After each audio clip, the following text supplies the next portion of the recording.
अस्सलाम वालेकुम स्टूडेंट्स, कैसे हैं आप। आज फिर हमारी मुलाकात हो रही है लेक्चर नंबर 5 में। मैं जाबिर ख़ान और आज हम न्यू चैप्टर स्टार्ट करने जा रहे हैं जो कि है चैप्टर नंबर 13 बेटा, और फिज़िक्स 8 जनरल साइंस फिज़िक्स का सेकंड चैप्टर है। वैसे बुक में ये चैप्टर नंबर 13 है, लेकिन इसकी तरफ मूव करने से पहले बेटा हमारे प्रीवियस लेक्चर में सिर्फ प्रीवियस चैप्टर में सिर्फ MCQs रह गए हैं। वैसे तो वो हमारे ड्यूरिंग लेक्चर्स ही कवर अप हो चुके हैं अगर आप उनको देखेंगे, लेकिन हम फिर भी क्या करेंगे, हम उन लेक्चर्स को थोड़ा बहुत डिस्कस कर ले, MCQs को डिस्कस कर लेंगे।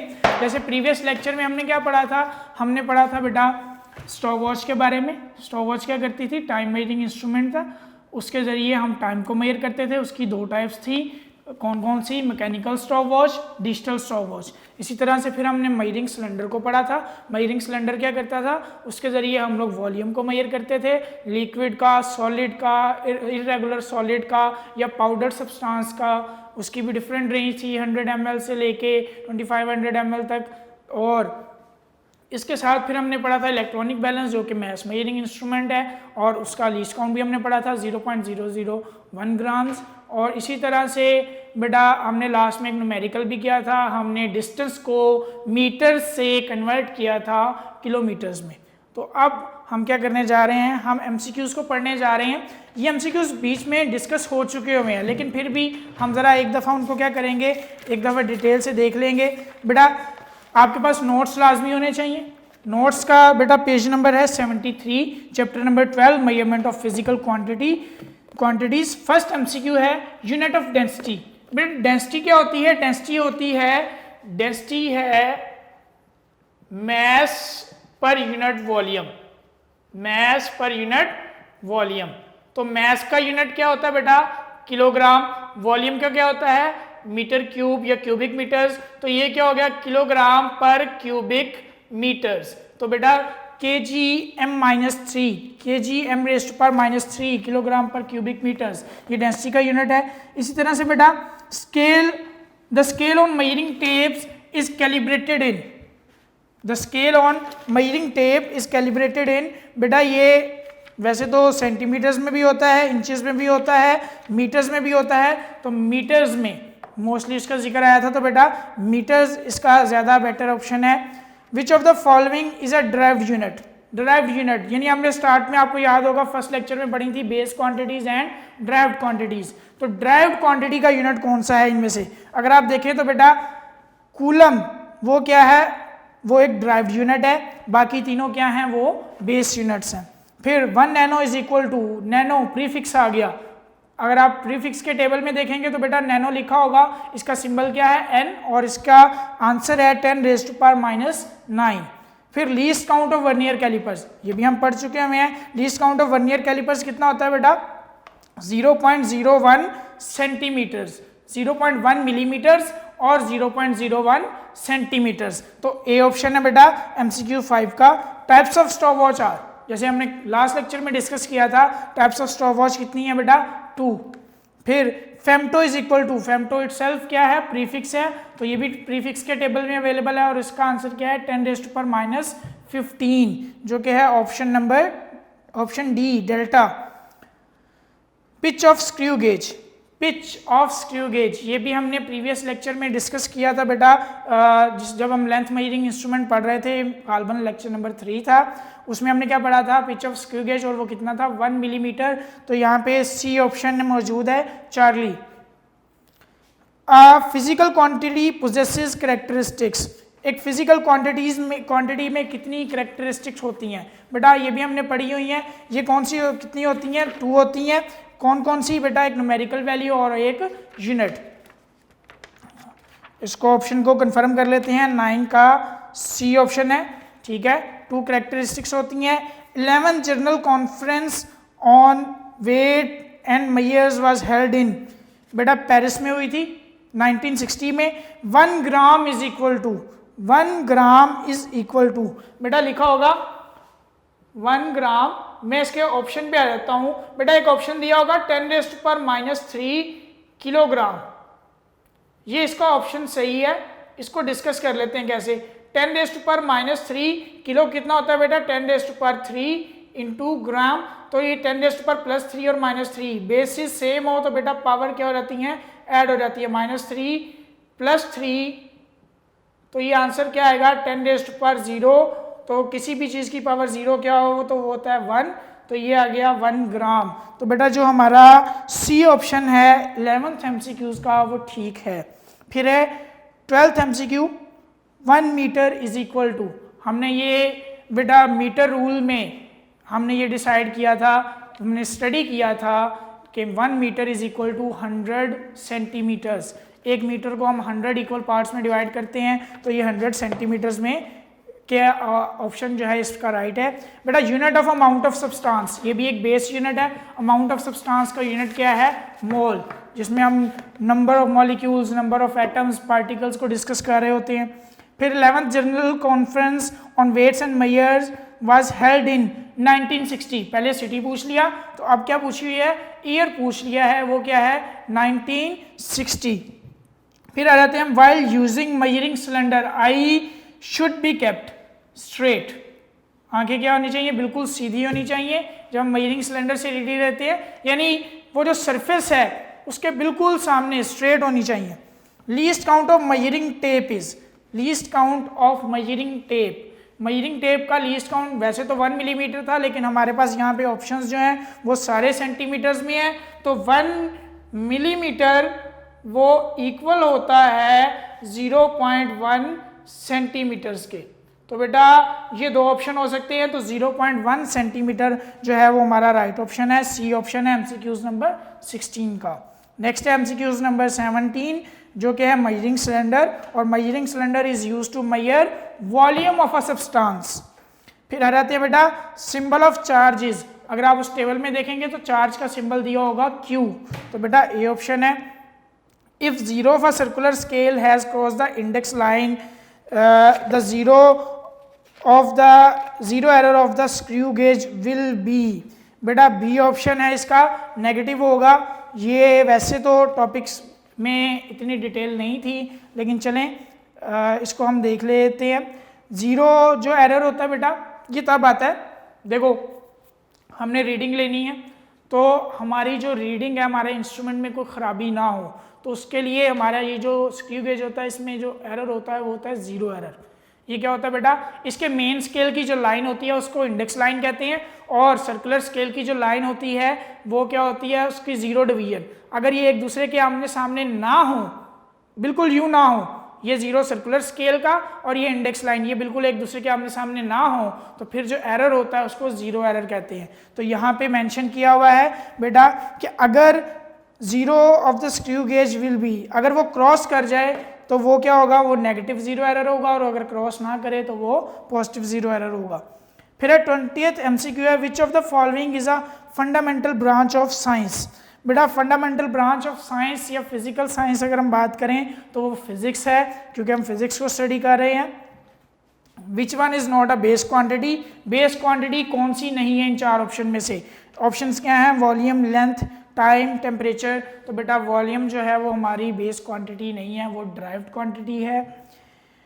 इन prefixes 1 kilo is equal to, थोड़ी देर पहले डिस्कस हुआ 1 किलो कितना होता है बेटा 1000, 1 किलो कितना होता है 1000, that means 10⁻³ least count of a metre rule is, metre rule का लीस्ट काउंट क्या है 1 मिलीमीटर। बेटा जो मेजरिंग टेप का लीस्ट काउंट था वही किसका है, मीटर रूल का लीस्ट काउंट है। तो 1 मिलीमीटर, यहाँ पे मिलीमीटर्स में ऑप्शन है तो 1 मिलीमीटर है, सेंटीमीटर में होगा तो 0.1 सेंटीमीटर होगा। How many divisions are there on vernier scale. जब हमने वर्नियर कैलिपर्स पढ़ा था तो हमने डिस्कस किया था कि वर्नियर कैलिपर के ऊपर, वर्नियर स्केल के ऊपर 10 डिविजन्स होती हैं, तो इसका आंसर क्या होगा बेटा 10 होगा। Least count of screw gauges, screw gauge का जो लीस्ट काउंट है वो कितना था, वो हमने लेक्चर नंबर प्रीवियस लेक्चर में डिस्कस किया था, लेक्चर नंबर 3 में शायद 0.01 मिलीमीटर्स, 0.01 मिलीमीटर्स, जो कि यहाँ पे ऑप्शन बी है और MCQ नंबर 25 का। फिर 26 पे आते हैं, आ digital stopwatch measures time interval up to 1/100 seconds, 1/100 seconds. फिर आ जाते हैं हम MCQ नंबर 27 पे, which of the following liquid meniscus curves upward. ये प्रीवियस लेक्चर में हमने डिस्कस किया था कि एक लिक्विड है जिसके मेनिस्कस जो कर्व है, लिक्विड की कर्व, वो क्या है, अपवर्ड डायरेक्शन में, और वो कौन सा था बेटा, mercury. Mass measuring instrument is, ये भी हमने लास्ट टाइम डिस्कस किया था बेटा, इलेक्ट्रॉनिक बैलेंस है। अगर आप बाकी देखें थर्मोमीटर तो वो टेम्परेचर मेजर करता है, स्टॉप वॉच टाइम मेजर करती है, मीटर रूल क्या करता है, लेंथ मेजर करता है। इलेक्ट्रॉनिक बैलेंस इसका सही ऑप्शन है। 28th MCQs का जो आंसर है वो C, electronic balance. 1 millimetre is equal to, 1 millimetre किसके बराबर होता है, 0.1 सेंटीमीटर्स। ठीक हो गया। तो बेटा इसके साथ ही हमारे जो MCQs हैं चैप्टर नंबर 12 के वो कंप्लीट हो चुके हैं। I hope you have understand all of the MCQs and the concepts. Hopefully there will be no queries.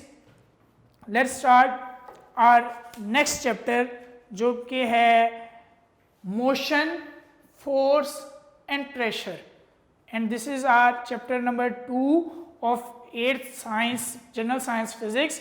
And book में इसका जो नंबर है वो है चैप्टर नंबर 13। ठीक हो गया। लेकिन फिजिक्स में ये क्या है, सेकंड चैप्टर है और बहुत इंपॉर्टेंट चैप्टर है बेटा। इसका भी ताल्लुक हमारी रूटीन लाइफ से है बेटा। इसमें सबसे पहले जो स्टार्ट है, अगर हम बात करें तो स्टार्ट किस चीज़ से हो रहा है बेटा, मोशन और रेस्ट से। ये दो स्टेट्स हैं। अब हम बेटा आएंगे हमारे मेन जो आज का हमारा टॉपिक है, जो चैप्टर है, न्यू चैप्टर हम स्टार्ट करने जा रहे हैं, motion, force and pressure. Motion, force and pressure ये बहुत इंपॉर्टेंट चैप्टर है, इसका हमारी रूटीन लाइफ से बहुत ताल्लुक है। तो सबसे पहले जो टर्म आएंगी वो क्या आएगी, एक आएगी टर्म रेस्ट और एक आएगी मोशन। वैसे तो जितनी भी चीज़ें हैं वो सारी क्या हैं, कंटिन्यूस मोशन में है। Everything is in continuous state of motion. But motion की डेफिनेशन क्या है, रेस्ट क्या है, हम इन चीज़ों को देखेंगे। अब सबसे पहले रेस्ट की डेफिनेशन पे आते हैं बेटा। सबसे पहले हमें ये डिसाइड करना पड़ेगा कि रेस्ट हम क्या किसे रहे। Anything which is in a state of rest does not changes its position with respect to its surroundings. कोई भी चीज़ जो कि रेस्ट की हालत में है वो अपनी सराउंडिंग्स के हिसाब से अपनी पोजीशन चेंज नहीं करती। सपोज मैं यूँ खड़ा हूँ, मैं इस वाइट बोर्ड से एक सर्टेन पोजीशन पे हूँ, मेरा इस डाइस से एक सर्टेन डिस्टेंस है। अगर मैं इस पोजीशन को चेंज नहीं कर रहा तो मैं किस पोजीशन में हूँ, किस स्टेट में हूँ, मैं रेस्ट की स्टेट में हूँ। लेकिन अगर मैं यूँ हिल रहा हूँ, मेरी पोजीशन चेंज हो रही है अपनी सराउंडिंग से, तो इस स्टेट को क्या कहेंगे, इस स्टेट को कहेंगे motion. If a body changes it's state of rest, if a body changes its position with respect to its surroundings, then this state is called motion. If a body does not change its position with respect to its surrounding, then it is called rest. ठीक हो गया। तो ये क्या है, rest and motion. अब बेटा हम बात करेंगे मोशन की टाइप्स की। मोशन की टाइप्स कितनी हैं, तो बेटा सबसे पहले लिख लेते हैं मोशन की types, types of motion. Motion की बेटा मेनली 3 टाइप्स हैं।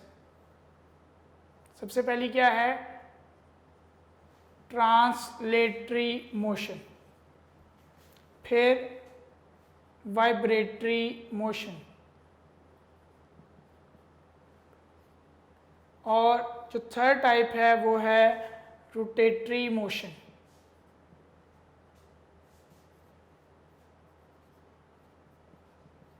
बेटा मोशन क्या था, अभी थोड़ी देर पहले हमने डिस्कस किया रेस्ट और मोशन में डिफरेंस। रेस्ट क्या है, if a body does not change its position with respect to its surroundings then it is said to be in state of rest. If a body changes its position with respect to its surroundings then it is said to be in state of motion. दुनिया में जितनी भी चीज़ें हैं बेटा वो continuous state of motion में है। रेस्ट जो है रिलेटिवली हम डिस्कस कर सकते हैं, जैसे चलें एग्जांपल्स पहले डिस्कस कर लेते हैं फिर इधर आते हैं। देखो एक बस है, बस में पैसेंजर्स बैठे हुए हैं, बस चल रही है। अब बस के अंदर जो पैसेंजर हैं, एक पैसेंजर का डिस्टेंस पोजीशन दूसरे पैसेंजर से चेंज नहीं हो रही, दोनों सीट पे बैठे हुए हैं, तो वो दोनों एक दूसरे के लिहाज से क्या हैं, रेस्ट पे हैं। लेकिन चलें सपोज कर लें एक ऑब्जर्वर है जो कि बाहर खड़ा है, उस बस में नहीं है, किसी स्टॉप पे खड़ा है, तो वो क्या देखता है कि वो जो बस है वो चल रही है, उसके अंदर जो ऑब्जेक्ट्स हैं, जो पैसेंजर्स हैं वो भी बैठे हुए हैं, तो वो क्या है, उसके हिसाब से पोजीशन चेंज हो रही है, तो उसके हिसाब से वो किस में है, मोशन में है। लेकिन विद इन बस अगर हम बात करें तो वो जो दो पैसेंजर्स हैं जो एक दूसरे के साथ बैठे हैं, उनकी पोजीशन चेंज नहीं हो रही, तो वो क्या है, वो इन दी स्टेट ऑफ रेस्ट हैं। तो बेटा हम लोग रिलेटिव मोशन में हैं, चलें हम अर्थ पे मौजूद हैं, ठीक है, हमें ऐसे लगता है कि अर्थ रुकी हुई है, लेकिन ऐसा नहीं है। अर्थ क्या कर रही है, सन के अराउंड रिवॉल्व कर रही है, ये अपने एक्सिस के अराउंड भी क्या कर रही है, रोटेट कर रही है, जिससे क्या होता है, हमारे दिन और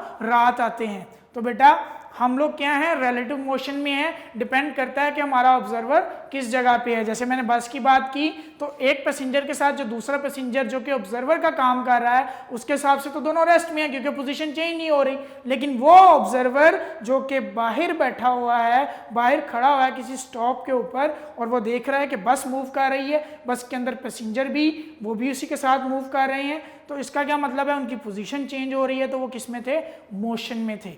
तो बेटा मोशन की जो मेन टाइप्स हैं वो क्या हैं, ट्रांसलेटरी मोशन, वाइब्रेटरी मोशन और रोटेटरी मोशन। अब ट्रांसलेटरी मोशन में आगे फर्दर 3 टाइप्स हैं, एक को कहते हैं लीनियर मोशन, दूसरे को कहते हैं सर्कुलर मोशन, और जो तीसरी है वो क्या है, रैंडम मोशन। तो बेटा सबसे पहले मोशन की main types translatory, vibratory and rotatory motion. फिर ट्रांसलेटरी मोशन में आगे फर्दर कौन सी टाइप्स हैं, linear, circular and random motion. तो बेटा सबसे पहले ट्रांसलेटरी मोशन की हम डेफिनेशन कर लेते हैं। मैं यहाँ पे ट्रांसलेटरी मोशन की डेफिनेशन लिख रहा हूँ।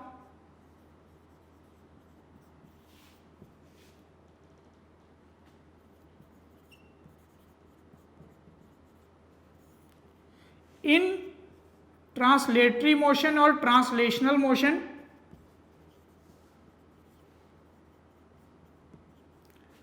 a body moves along a straight or curved path. In translatory motion, a body moves along a straight or curved path. Translatory motion में बॉडी क्या करती है, स्ट्रेट पाथ या कर्व पाथ के ऊपर मूव कर रही होती है, लेकिन इसमें जो इंपॉर्टेंट चीज है वो क्या है, विदाउट रोटेशन। रोटेशन क्या है वो अभी आगे जिक्र आएगा तो तब हम डिस्कस कर लेंगे, क्योंकि वो रोटेटरी मोशन है। विदाउट रोटेशन बॉडी अगर मूव करे किस पे, स्ट्रेट पाथ पे या फिर कर्व पाथ पे, तो इस मोशन का नाम क्या है, ट्रांसलेटरी मोशन है। ऐसी मोशन जिसमें कोई ऑब्जेक्ट मूव करता है स्ट्रेट पाथ में, सीधे रास्ते पे, या कर्व पाथ में यानी मुड़ने वाला रास्ता, तो उस मोशन को ट्रांसलेटरी मोशन कहेंगे तब जब उसमें रोटेशन ना हो। ठीक हो गया। तो इसकी 3 जो टाइप्स हैं वो क्या थी बेटा, अभी मैंने लिखी, linear motion, circular motion, random motion. Linear motion क्या है, the motion of a body, the motion of a body along straight path,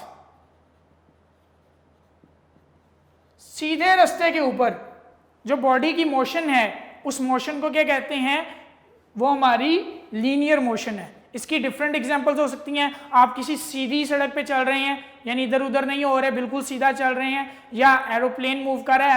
aeroplane जब टेक ऑफ कर जाता है तो जब एयर में होता है तो वो बिल्कुल एक स्ट्रेट लाइन में मूव कर रहा होता है। एक कार जो बिल्कुल सीधे रोड पे बिल्कुल सीधी जा रही हो, जिसमें कर्व ना हो, तो वो भी क्या होगी, लीनियर मोशन होगी। अब उसके साथ बेटा आ जाते हैं हम सर्कुलर मोशन पे। सर्कुलर मोशन क्या है बेटा, चलें जी सर्कुलर मोशन पे आ जाते हैं। The motion of a body on circular path किसी बॉडी की ऐसी मोशन जो कि किस पे हो, सर्कुलर पाथ पे हो, उस मोशन को हम क्या कहते हैं, वो हमारी सर्कुलर मोशन है। जैसे गोल चक्कर के अराउंड गाड़ी का घूमना, ठीक है, या किसी सर्कल के अराउंड बच्चों का खेलना, ठीक है, तो ये सारी मोशंस क्या हैं, ये सर्कुलर मोशंस हैं। जैसे मून रोटेट कर रहा है अबाउट अर्थ, वो अर्थ के अराउंड रिवॉल्व कर रहा है, सॉरी, कि उसकी जो मोशन है वो भी क्या है, सर्कुलर मोशन है, ठीक है। अर्थ सर्कुलर मोशन परफॉर्म कर रही है, अर्थ ऑर्बिट कर रही है, रिवॉल्व कर रही है अराउंड सन, तो ये भी क्या है, एक सर्कुलर मोशन है। इसी तरह से ट्रांसलेटरी मोशन की जो थर्ड टाइप है वो क्या है, वो है रैंडम मोशन। रैंडम मोशन क्या है, डिसऑर्डर्ड और irregular motion. irregular motion of a body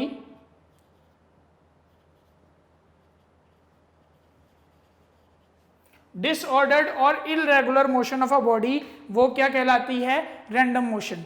जैसे फुटबॉल प्लेयर्स हैं, ठीक है, एक प्लेयर है वो फुटबॉल को लेके जा रहा है, ठीक है, सामने से दूसरा प्लेयर आ जाता है अपोनेंट टीम का, उसको रोकने की कोशिश करता है, तो उससे क्या होगा, वो उसको डॉज करने के लिए एक डिसऑर्डर्ड मोशन कभी इधर होगा कभी उधर होगा, इधर फुटबॉल को पास कर देगा या उधर पास कर देगा, यानी ऐसी मोशन जिसमें नेक्स्ट स्टेप का पता ना हो कि किस साइड पे जाना है। जैसे परिंदे उड़ जाते हैं, ठीक है, एक तार पे चिड़िया बैठी हुई है, आप उसके पास जाते हैं, आप उसको उड़ाते हैं, आपको नहीं पता वो उड़ के कहाँ जाएगी। इसी तरह से तितली, बटरफ्लाई की जो मोशन है वो भी क्या है, वो भी रैंडम मोशन है। आप किसी बटरफ्लाई को पकड़ने की कोशिश करते हैं लेकिन वो उड़ जाती है, आपको नहीं आइडिया कि वो फर्दर आगे कहाँ जाके बैठेगी, तो ऐसी मोशन को हम क्या कहते हैं, डिसऑर्डर्ड और इर्रेगुलर मोशन। और ये क्या है, ये रैंडम मोशन है। ये तीनों टाइप्स किसकी हैं बेटा, ये ट्रांसलेटरी मोशन की हैं। और ट्रांसलेटरी मोशन क्या थी, in translatory motion a body moves along a straight और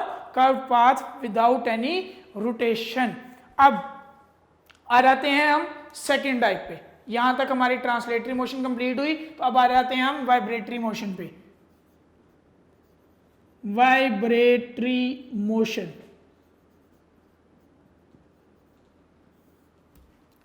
the motion the to and fro और back and fourth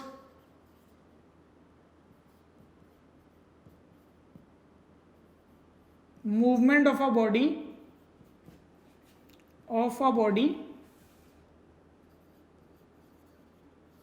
about a fixed point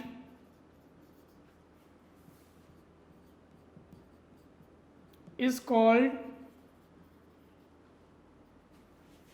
vibratory motion। ये जो फिक्स पॉइंट है इसको बेटा मीन पोजीशन भी कहते हैं। अबाउट अ फिक्स पॉइंट और मीन पोजीशन आप कह लें, तो इस मोशन को क्या कहते हैं, vibratory motion. To and fro and back and forth, किसी एक पॉइंट के अबाउट, मीन पोजीशन के अबाउट, किसी बॉडी की आगे पीछे दोहराई जाने वाली हरकत या ऊपर नीचे दोहराई जाने वाली हरकत एक फिक्स पॉइंट के अबाउट, उस मोशन को हम क्या कहते हैं, वाइब्रेटरी मोशन। क्या मोशन का नाम है, वाइब्रेटरी मोशन। कौन सी, टू एंड फ्रो और बैक एंड फोर्थ, आगे पीछे या ऊपर नीचे दोहराई जाने वाली हरकत किसी फिक्स पॉइंट के। वो फिक्स पॉइंट क्या है, मीन पोजीशन। इसे मीन पोजीशन क्यों कहते हैं, सेंट्रल पोजीशन। देखें, चले पेंडुलम ऑफ अ क्लॉक एक एग्जांपल देते हैं। पेंडुलम ऑफ अ क्लॉक जो है वो वाइब्रेटरी मोशन परफॉर्म कर रहा होता है। अब वो पेंडुलम क्या कर रहा होता है, वो एक दफा यूं गया, फिर घूम के इधर गया, ये घूम के इधर गया फिर इधर गया, ऐसे वो मोशन परफॉर्म कर रहा होता है। अब सेंटर में जो पोजीशन है उसके जितना इधर जाता है उतना ही इधर जाता है, तो ये जो फिक्स पॉइंट से दोनों तरफ डिस्टेंस कवर कर रहा है वो इक्वल है, इसलिए हम इस फिक्स पॉइंट को कहते हैं ये मीन है, सेंटर में है दोनों के। तो ये क्या हो गई, मीन पोजीशन, और उसके आगे और पीछे दोहराई जाने वाली हरकत। इस पोजीशन को, इस मोशन को क्या कहते हैं, वाइब्रेटरी मोशन। ठीक हो गया।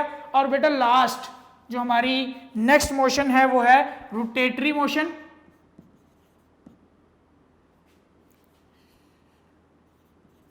ये बेटा बहुत इंपॉर्टेंट है, इसको समझने के लिए ज़रा पहले एक दो चीज़ें, the spinning motion of a body about its own axis is called rotatory motion.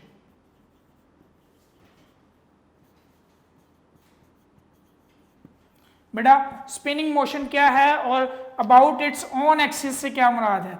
बेटा एक होता है एक्सिस ऑफ रोटेशन, एक्सिस कहते हैं लाइन को, वो लाइन जिसके अबाउट बॉडी रोटेट करती है। चले सपोज कर लीजिए मेरा हैंड है, इसके अबाउट ये मैं हाथ को घुमा रहा हूं, क्या मेरा ये हाथ इस मार्कर का पार्ट है, उस बॉडी का पार्ट है जो इसके इर्द घूम रही है? नहीं।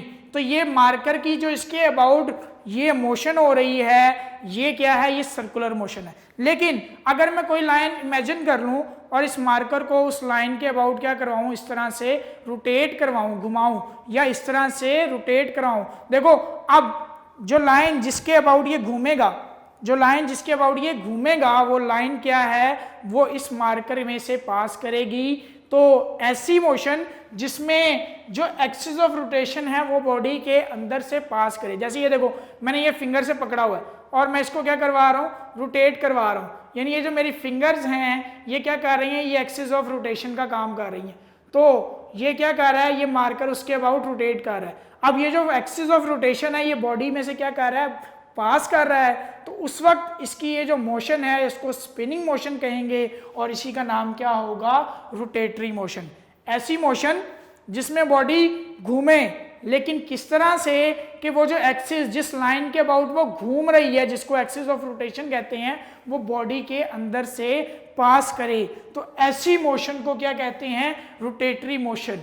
ठीक हो गया बेटा। अर्थ क्या कर रही है? अपने एक्सिस के अराउंड जब रोटेट कर रही होती है तो उसकी स्पिनिंग मोशन जिसकी वजह से दिन और रात आते हैं वो भी क्या है? एक रोटेटरी मोशन है। ये भी इसकी एग्जांपल है। हम इसको फर्दर भी इलेबोरेट करेंगे नेक्स्ट लेक्चर्स में। आई होप कि आपको समझ आ गई होगी।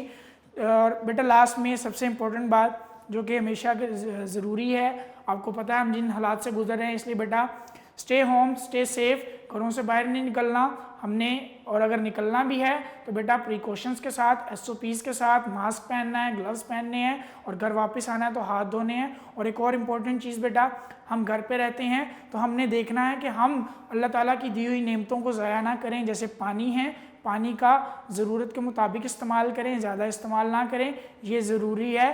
ठीक है, हमने पानी को ज़ाया नहीं करना। इसी तरह से बेटा लाइट, हमने एक्स्ट्रा लाइट्स को ऑफ रखना है ताकि लोड शेडिंग ना हो, बर्डन ना पड़े।